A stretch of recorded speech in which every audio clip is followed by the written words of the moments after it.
হয়। আপনাদের অনেকেরই হয়তো ধারণা থাকতে পারে ষাঁড় গরু হইলেই সেটা ব্রিডিং বুল হয়। মানে আমি অনেক সময় খারাপ ভাষায় বলি যে নুনু আর সিমেন্ট দিলেই সেটা ব্রিডিং বুল। নো, সিমেন্ট দেওয়া ব্রিডিং বুলের মেইন কাজ না।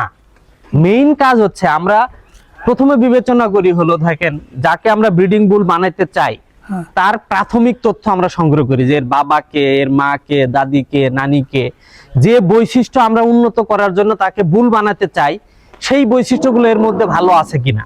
যেমন আমরা যে বুল কাপগুলো এখানে ফ্রিজিয়ানের যেগুলো আমরা নিয়ে আসি, ধরেন 50 থেকে 75% ক্রসের ক্ষেত্রে এগুলা আমাদের এই ডেইরি খামারের যে দুধের রেকর্ড তার মধ্যে থেকে সবচেয়ে টপ রেকর্ড যেগুলা, যদি 100 দিনের গড়ে যদি 12, 15, 18 এইরকম গড় না থাকলে আমরা তাকে প্রাথমিকভাবে বাদ দেওয়া হয়।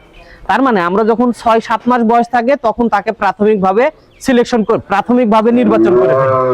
দেন তাকে আমরা এই এআই ল্যাবে নিয়ে এসে তাদেরকে আমরা খাবার দাবার দেই। তাদেরকে আমরা যখন সে পিউবার্টি মানে যখন সে সিমেন্ট দেওয়ার উপযোগী বয়স আসে তারপরে আমরা ট্রায়াল করাই। ট্রায়াল করার মানে হচ্ছে আরেকটা ষাঁড় গরুর উপরে সে জাম দেয় কিনা সেই ট্রায়াল তাকে আমরা দেওয়াই।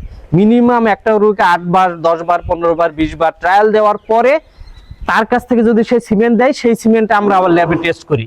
ল্যাবে টেস্ট করে দেখি যে এইটাকে প্রসেসিং করা যাবে কিনা। এরকম ধারাবাহিকভাবে অনেকবার নেওয়ার পরে যদি এই সিমেন্টটা কোয়ালিফাই করে দেন তার পিডিগ্রি রেকর্ড যদি সাপোর্ট দেয় তাহলে আমরা বুল বানাই।